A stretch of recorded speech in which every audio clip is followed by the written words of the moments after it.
एक लड़के की शादी बहुत धूमधाम से होती है।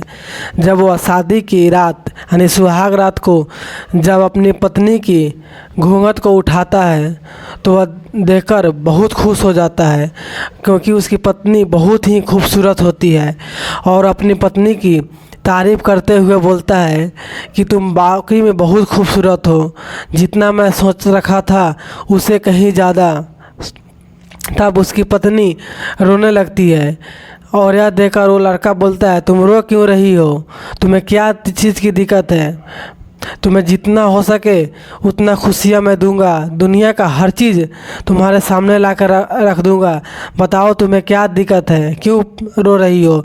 तब उसकी पत्नी बोलती है, जितना खुशी हो सके आज की रात दे दो, कल मेरी लाश मेरे मायका पहुंचा देना। यह सुनकर वो लड़का दंग रह जाता है और कहानी इस प्रकार है कि सुनकर आप भी दंग रह जाओगे, सोच में पड़ जाओगे कि वाकई में ऐसा कैसे हो सकता है। कहानी शुरुआत करने से पहले एक छोटी सी रिक्वेस्ट है कि चैनल को सब्सक्राइब कर लीजिए और जो सामने बेल आइटन है उसे दबाना ना भूले, ताकि चैनल पे कोई भी वीडियो अपलोड हो तो नोटिफिकेशन सबसे पहले आपके पास पहुँचे। उत्तर प्रदेश का एक ज़िला होता है बस्ती। बस्ती में एक गांव होता है गौर। वहाँ एक नदी पे पुल होता है।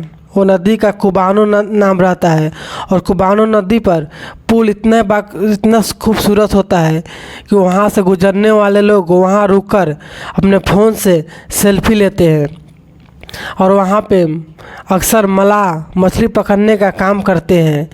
एक दिन उस पुल के दूसरी तरफ एक कॉलेज होती है। एक दिन उस पुल से 4 लड़कियाँ पढ़ने अपने पुल पार स्कूल में पढ़ने जा रही होती है। तभी वहाँ एक मछुआरा का देखती है और वो मछली अपने बंसी से मछली पकड़ रहा होता है। और बहुत सारे मछुआरा होते हैं जिससे कोई मछली नहीं पकड़ में आती है, लेकिन वो मछुआरा वाकई में खूब टैलेंटेड होता है। वो जैसे भी बंसी पानी में लगाते हैं हमेशा मछली उसमें फंस ही जाता है।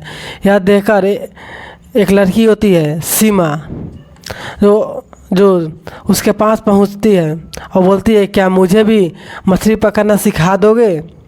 तब वो लड़का बोलता है, तुम सीखकर क्या करोगे? अब तुम तो पढ़ाई करते हो, कॉलेज जाओ। तब वो लड़की जिद करने लगती है और वो लड़का कहे, ठीक है, अगर तुम्हें इतना पकड़ना है तो लो, तुम भी मछली पकड़ लो। और लड़की सीमा बंसी से मछली पकड़ने लगता है और जैसे ही मछली पकड़ता है बंसी में मछली फंस जाती है और बंसी को वो खींच रहा होता है।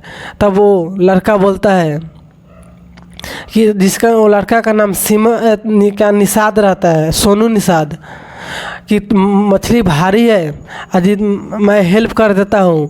फिर वो सीमा की हेल्प करने लगता है। हेल्प के दौरान अपने उसके हाथों से पकड़कर खींचने लगता है और खींचने में कई बार सीमा और सोनू का हाथ एक दूसरे से टच हो जाता है और मछली को निकाल लेता है। फिर वापस चला जाता है।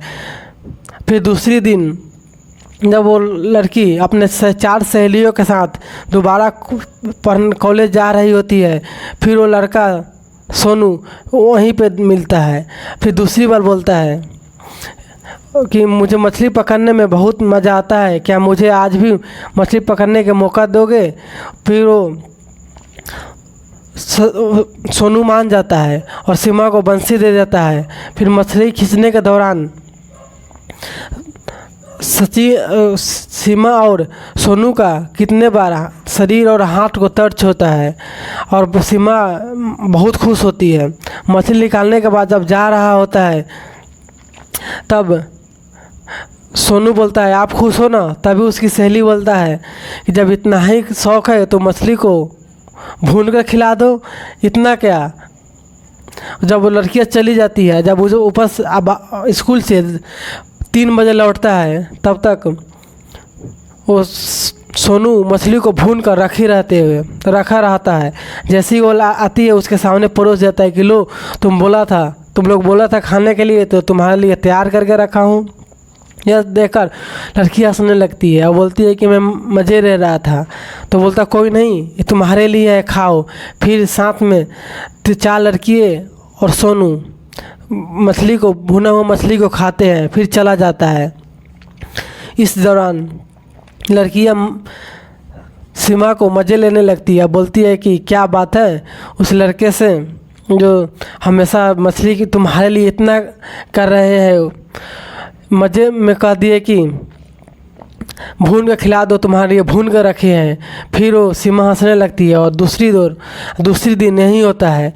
फिर ना जाने सीमा और उस सोनू के बीच कब प्यार हो जाता है। फ़ोन पे बातें करने लगते हैं। इस बात की खबर जब सीमा को घर वालों को चलता है, क्योंकि सीमा के घर वाले दबंग किस्म के होते हैं। वो एक दिन वो पुल के पास पहुंचते हैं और सोनू के साथ अचानक मारपीट करने लगते हैं और बोलते हैं कि अगर तुम्हें ज़िंदा रहना है तो इस पुल छोड़ के भाग जा, यहाँ इस नदी के पास कभी मछली पकड़ते दिखाई मत देना। और चले जाता है। 2-3 दिन तक फिर वो लड़का नहीं आता है। इधर उसे ना देख सीमा बहुत दुखी होता है और तीसरे दिन वो लड़का फिर से मछली पकड़ने आ जाता है। जब सीमा आती है तो सारा बात मतलब सीमा को सोनू ने बतलाता है। फिर दोनों मंदिर में जाकर शादी कर लेते हैं। शादी करने के बाद जब इसके घर वालों को पता चलता है तो सचिन को फर्जी केस में झूठा बनाकर उसे जेल में भेज देते हैं। और इधर सीमा की शादी बलरामपुर के एक लड़का पंकज के साथ सेट कर देते हैं। दोनों की शादी हो जाते हैं। तब शादी के पहली रात, सुहाग रात के दिन, जब वो अपने पत्नी पंकज सीमा की घूंघट उठाते हैं तो सीमा बोलने लगती है, जो तुम्हें करना है कर लो, क्योंकि मैं किसी और से प्यार करता हूँ। मैं उससे शादी भी पहले कर रखा हूँ, क्योंकि मैं उसी के साथ रहना चाहता हूँ। अगर तुम्हारा हक है तो आज कुछ मेरे साथ जो संबंध बनाना है बना लो। कल मेरी लाश मेरे मायका पहुँचा देना, क्योंकि मुझे जीवित नहीं रहना है। तब वो सोच में पड़ जाता है। उसके बाद पंकज रूम से बाहर जाता है और कुछ देर बाद वो सोनू के साथ अंदर आता है। जैसे सोनू को देखता है तो सीमा खुशी से उछल पड़ता है, उसे गले लगा लेता है। तब पूरी बात बतलाते हैं कि एक दिन सीमा जब उसके शादी सेट हो जाता है तो सोनू को एक पत्र जेल में जाकर लेटर देता है और बोलता है कि सुहाग रात के दिन मैं आत्महत्या कर लूँगा। उसके बाद जो सोनू रहता है वो पंकज का दोस्त रहता है। जब पंकज को सोनू जब जेल से बेल होने के बाद बतलाता है कि एक लड़की से मेरा इश्क है, वो तुम्हारा ही वाइफ है और जो उससे तुम्हारा शादी हुआ है और ये पत्र देकर मुझे बोला है। तो पंकज बोलता है कोई नहीं, अगर रियल होता है, ऐसा होता है और सच वाकई में प्यार होता है तो मैं तुम्हारा शादी उसी से करा दूंगा। भले ही घर वाले मेरा करा दे समाज को नज़र में, लेकिन अगर ऐसा सच है तो तुम्हारा उसी से शादी करा दूंगा और तुम लोग रहना। इधर इस सारी बात को सीमा सुनती है तो खुश हो जाता है। उसके बाद पंकज का पिता जो एक लॉयर होता है यानी वकील होता है, वो आते हैं और गुप्त मीटिंग करके सीमा और पंकज की शादी को कैंसिल कर सीमा को सचिन के साथ भेज देते हैं। और उस पंकज के पिता बोलते हैं तुम्हें डरने की कोई बात नहीं, अगर कोई बात होता है तो मैं तुम लोगों को पक्ष में केस लड़ूंगा और न्याय दिलाऊंगा।